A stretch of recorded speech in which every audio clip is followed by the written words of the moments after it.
নমস্কার। আজকের আমি রান্না করব এই কুচো চিংড়ি দিয়ে মোচা। তার জন্য লাগছে মোচা সিদ্ধ করে নিয়েছি। মোচা কেটে নিয়ে আমি একেবারে কিছু টুকরো টুকরো করে সিদ্ধ করে আমি হাত দিয়ে ঘেঁটে নিয়েছি। তার জন্য একটু এরকম হয়ে আছে। কেটে নিলে সুন্দর হতো, কিন্তু হাতে দাগ লাগার ভয়ে আমি আর এটা করলাম না। এরকম করে নিয়েছি।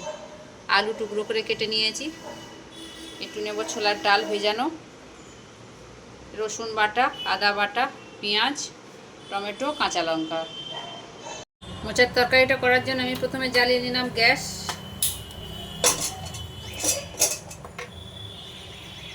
কড়াটা আমার গরম হয়ে গেছে, দিয়ে দিলাম একটু সর্ষের তেল। তেলটা আমার গরম হয়ে গেছে, দিয়ে দেবো চিংড়ি মাছগুলো। চিংড়ি মাছগুলো একটু ভেজে নেব।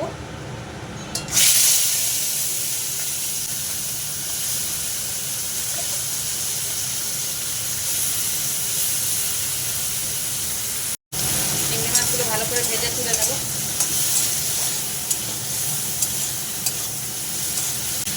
ভাজা হয়ে গেছে, আমি তুলে নিচ্ছি এখন।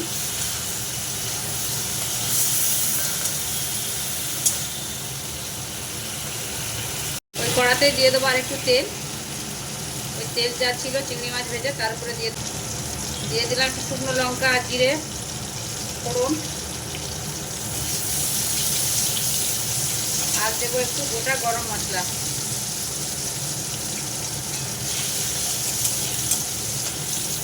লঙ্কাটা একটু ভাজা ভাজা হয়ে আমি দিয়ে দেবো আলু। শুকনো লঙ্কাটা সুন্দর ভাজা ভাজা হয়ে গেছে।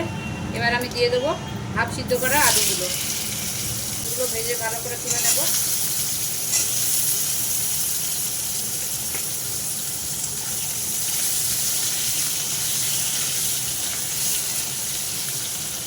আলুতে দিয়ে দিলাম একটু লবণ,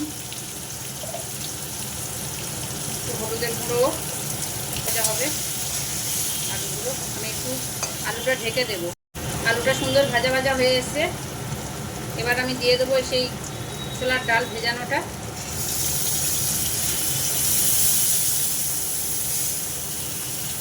আর একটা পেঁয়াজ কুচে রেখেছিলাম, সেই পেঁয়াজটাও দিতে হবে।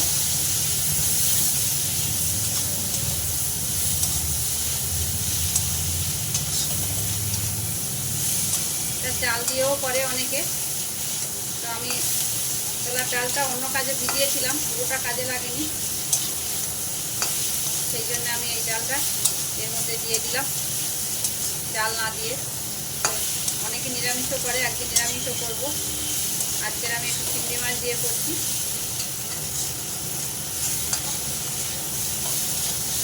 ভাজা ভাজা হয়ে এসছে। এবার আমি দিয়ে দেবো টমেটো আর কাঁচা লঙ্কা,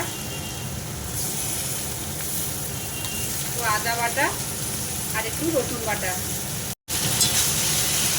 একটু ঢেকে দেবো আমি। প্রায় একটু জল দিয়ে দিচ্ছি, দিয়ে একটু ঢেকে দেবো। তাহলে কি হবে, টমেটোটা ভালো সিদ্ধ হয়ে যাবে। ঢাকাটা আমি খুলে নিলাম।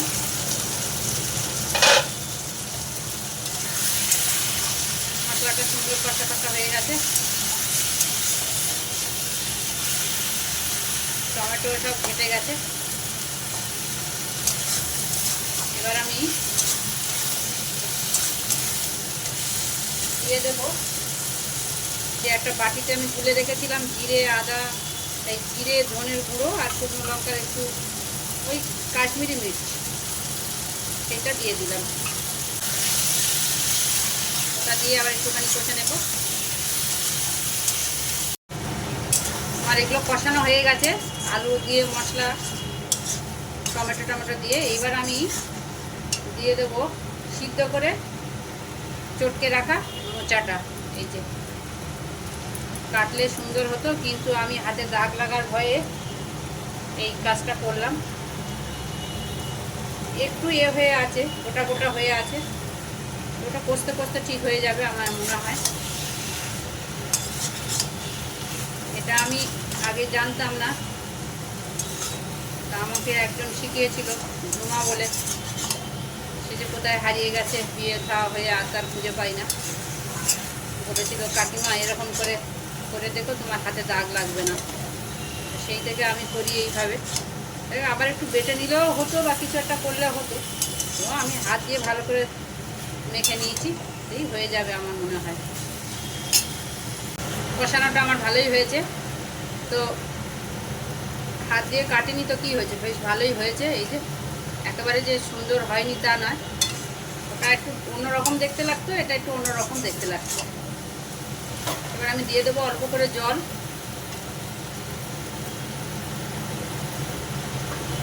একটু ভালো করে আরও একটু সিদ্ধ হবে, কারণ আলুগুলো পুরোপুরি আমি সিদ্ধ করেছিলাম না, তো অল্প সিদ্ধ ছিল। তো একটা আধটাও এইগুলো থাকার ভয়, এই যে ভেতরের যে কাঠিটা থাকে, এই একটা আধটা যদি থাকে তো আছে, তাও সে ছোটোগুলোর মনে হয়, বড়োগুলো তো বেছে বেছে করেছি, সুন্দর করে দিয়েছিলাম।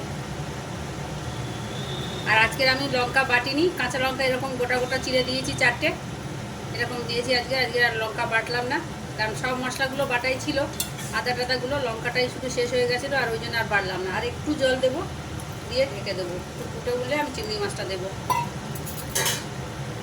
ঢাকাটা দিয়ে দিলাম,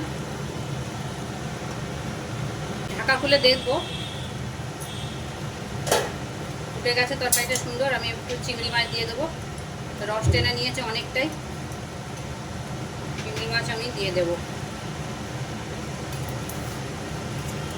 সব চিংড়ি মাছ দেবো না, একটু রেখে দিলাম।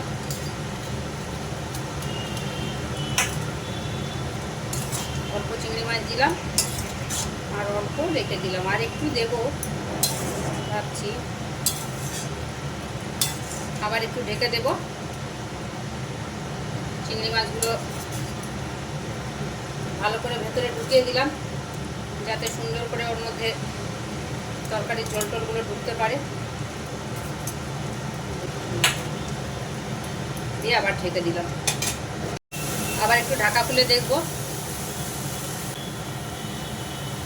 সুন্দর হয়ে গেছে।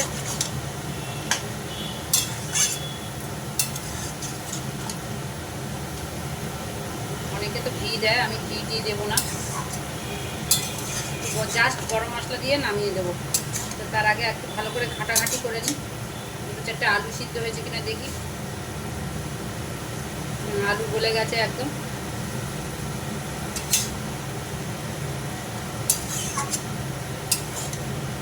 ঝালটা একটু চেক করে নেব, লঙ্কা একটু কমই হবে, কারণ আজকে লঙ্কাগুলো চিড়ে দিয়েছি, তো লঙ্কাগুলো এমনি ঝাল কম,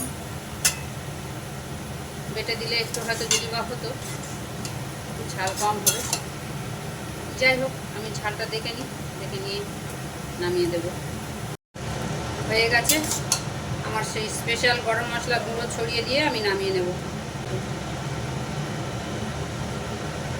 ঘি আর কিছু দিলাম না, শুধু গরম মশলা দিয়েই নামিয়ে দিলাম। হয়ে গেছে তরকারি, বাটিতে নামিয়ে নেব।